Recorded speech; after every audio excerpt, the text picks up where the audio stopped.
Ketika Nicholas Romanov dinobatkan sebagai Tsar Rusia pada tahun 1894, dia tampak bingung karena memang umurnya yang masih muda walau sudah masuk usia dewasa.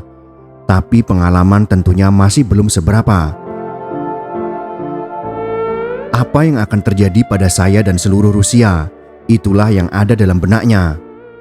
Kepada salah satu penasehatnya, ia menuturkan bahwa ia tak siap dan tidak pernah ingin menjadi seorang tsar.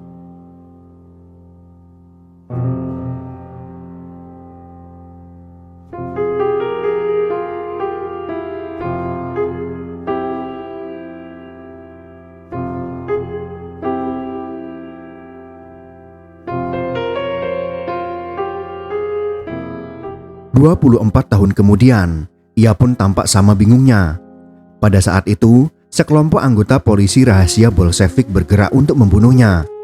Meskipun telah digulingkan beberapa bulan sebelumnya, mahkota dan namanya dicuri, serta keluarganya dipenjara, ia tidak pernah menyangka akan dibunuh beserta istri dan semua anaknya tanpa terkecuali.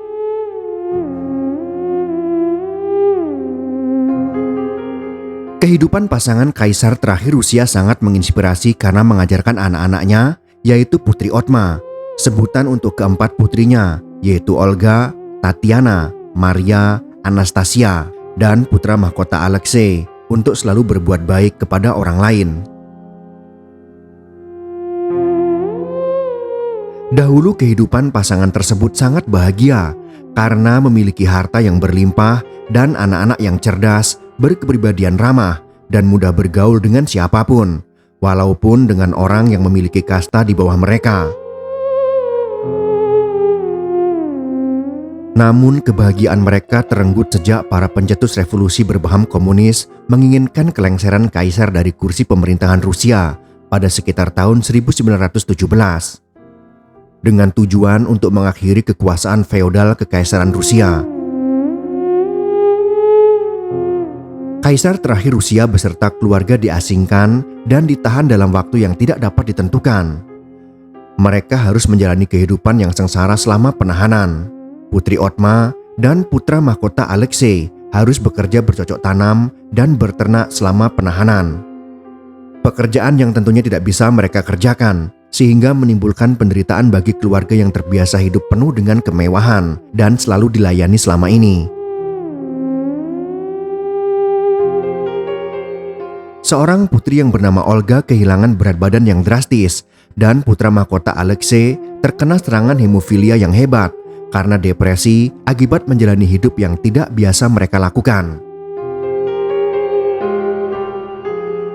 Mereka dipindahkan dari satu tempat ke tempat lainnya yang berjarak ribuan kilometer selama kurun waktu 1 tahun hingga berlabuh di tempat terakhir mereka melihat dunia pada tanggal 17 Juli tahun 1918 di sebuah rumah milik seorang pria bernama Ipativ yang terletak di Yekaterinburg, Siberia.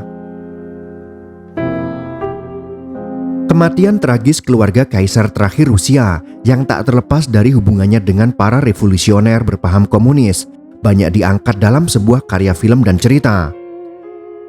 Dalam video ini, kami akan mengupas sedikit detail kekejaman pemerintahan komunis yang menimpa kaisar terakhir Rusia, yaitu Tsar Nicholas II, bersama dengan keluarganya yang dibunuh oleh pasukan komunis dari Partai Bolshevik.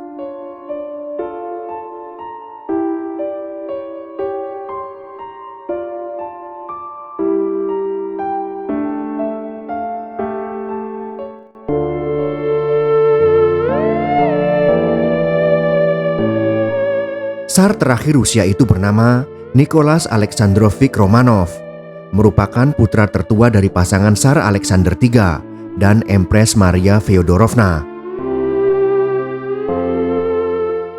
Dia menjadi penerus tahta kekaisaran Rusia setelah kematian ayahnya pada tahun 1894 di usia 26 tahun. Beberapa hari sebelum pernikahannya dengan putri Alex dari Jerman, yaitu Empress Alexandra Feodorovna, yang merupakan cucu Ratu Victoria dari Inggris. Dia diangkat menjadi Tsar pada upacara penobatan tahun 1896 dengan gelar Tsar Nicholas II.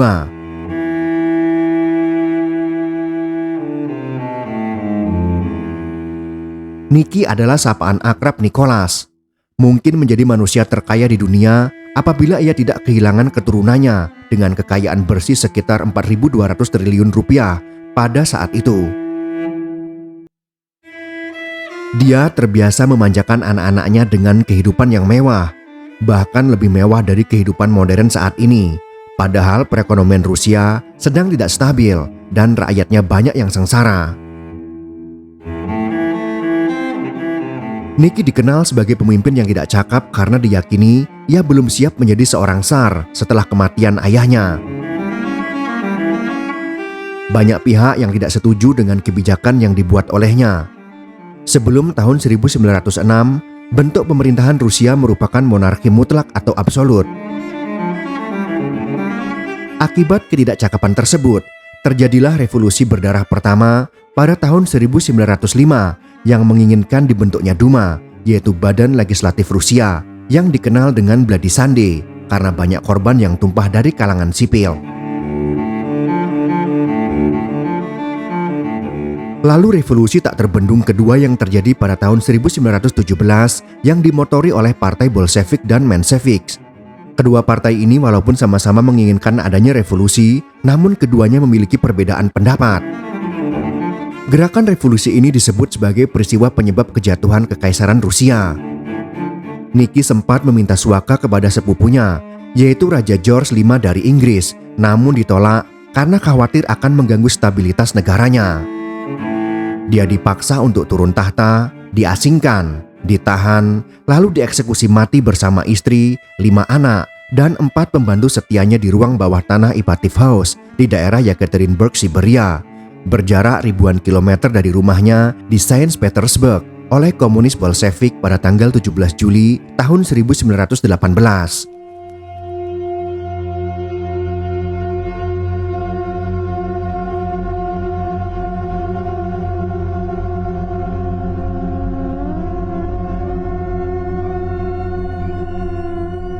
Pada pengasingan terakhir di Ipatiev House, mereka dibangunkan secara tiba-tiba dari tidurnya pada dini hari pukul 2 pada tanggal 17 Juli tahun 1918. Mereka diperintahkan untuk turun ke ruang bawah tanah dengan alasan demi keselamatan Nikki dan keluarganya, karena terjadi bentrokan antara White Army, yaitu pendukung pemerintah saat itu, dengan Red Army, penentang pemerintah dari Partai Bolshevik di luar.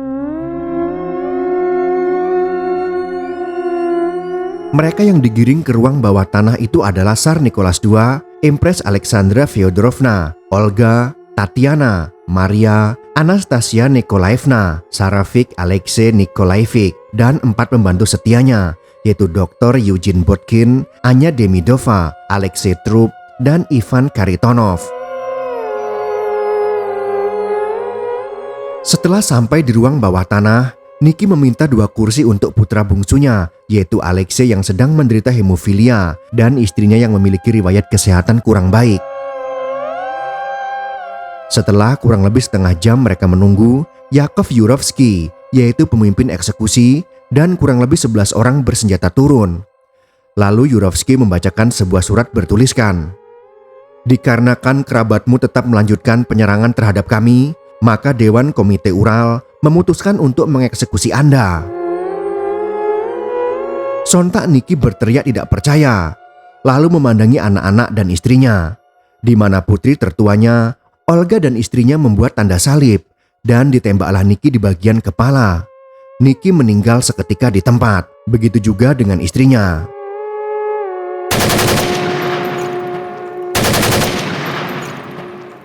Olga dan Tatiana, 2 putri tertua, menjerit meratapi mayat ibunya dan saling berpelukan, sedangkan Alexei duduk mematung dengan wajah pucat, berlumuran darah ayahnya. Karena asap tembakan memenuhi ruangan yang sempit, para eksekutor keluar dan kembali setelah asap mulai menghilang. Lalu dilanjutkanlah pembunuhan terhadap Alexei dengan menembakkannya di bagian dada, namun tidak mempan karena bajunya dihiasi oleh berlian. Setelah itu Alexei ditusuk dengan bayonet dan tidak mempan juga. Karena mengetahui Alexei masih bernapas, 2 tembakan dihujamkan ke bagian belakang telinga, menyebabkan Alexei meninggal seketika.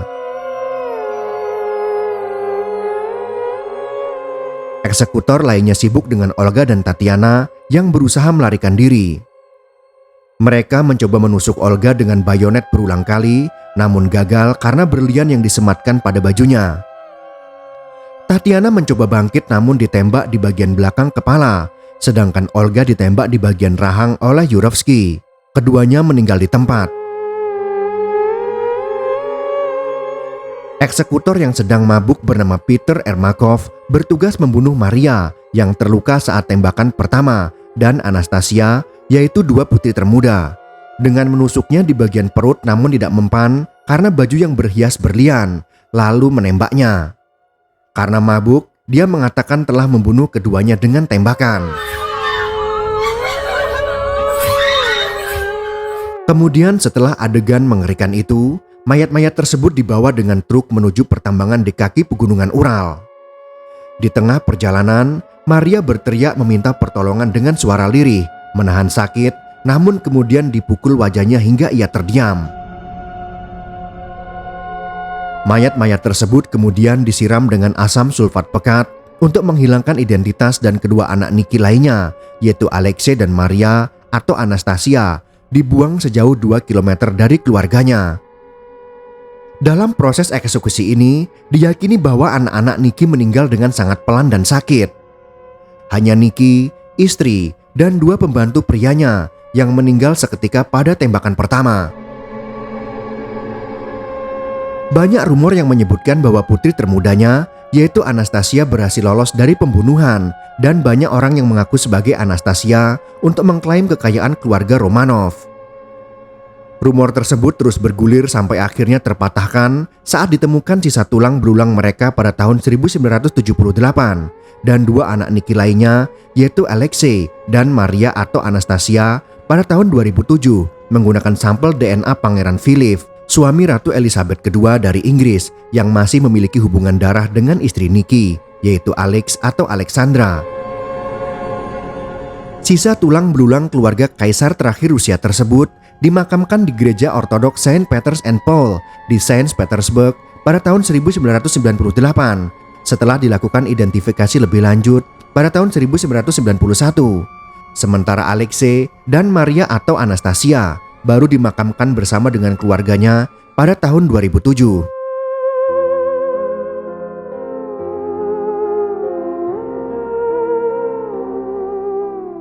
Tidak ada akhir cerita bahagia dari keluarga terakhir Romanov tersebut setelah ditemukannya seluruh sisa tubuhnya. Setelah runtuhnya dinasti Romanov yang berkuasa selama 304 tahun, terbentuklah negara Republik Sosialis Federasi Soviet pada tahun 1918, lalu Uni Soviet pada tahun 1922 sampai 1991 hingga pecah kembali menjadi negara Republik Federasi Rusia sampai saat ini yang dipimpin oleh seorang presiden. Dari cerita ini dapat disimpulkan bahwa ideologi dalam kisah ini tentunya ideologi komunis dapat digunakan untuk membantai manusia yang dianggap berbahaya dan mengancam kekuasaannya. Secara umum seperti itulah ideologi jika digunakan dengan cara yang tidak manusiawi. Bagaimana tidak, jika memang Tsar Nicholas II yang dianggap bersalah, mengapa harus seluruh anggota keluarganya yang dieksekusi? Bahkan dia tidak meninggalkan keturunan sama sekali karena semua anaknya dibantai dengan sangat kejam. Keluarga Kaisar Rusia ini dikenal sebagai keluarga Kristen Ortodoks yang sangat taat. Oleh karena itu, pasukan Bolshevik ingin membersihkan garis keturunan Romanov untuk menghindari perlawanan di kemudian hari. Dari 53 Romanov yang menjadi target pembunuhan, ada 35 Romanov yang berhasil lolos. Beberapa di antaranya termasuk keluarga terdekat Niki. Sebagian keluarga yang selamat diasingkan di Livadia Palace, lalu diselamatkan oleh kapal kiriman Ratu Alexandra dari Inggris, yaitu istri Raja Edward VII dari Inggris yang merupakan tante dari Tsar Nicholas II. Kemudian mereka semua yang selamat tinggal hingga akhir hayatnya di luar Rusia.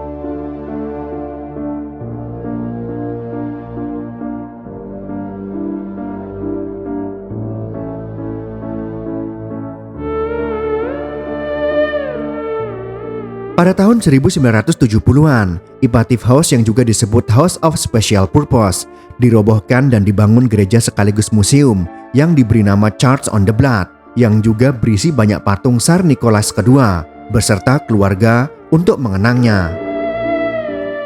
Berdasarkan beberapa sumber bacaan, perhiasan, mahkota penuh mutiara, dan berlian serta baju kekaisaran dipajang di suatu tempat di Belanda dan Amerika. Sedangkan beberapa istana tempat tinggal keluarga kaisar seperti Winter Palace sekarang menjadi The State Heritage, Catherine Palace, Livadia Palace, dan Alexander Palace dijadikan museum.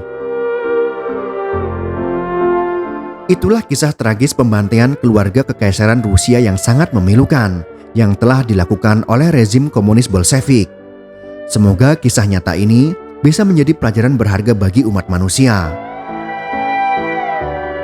Jika kalian suka dengan video ini, silakan berikan jempol ke atas. Dan jika kalian menganggap video ini bermanfaat, maka bagikanlah untuk teman-teman Anda yang lain. Terima kasih sudah menonton.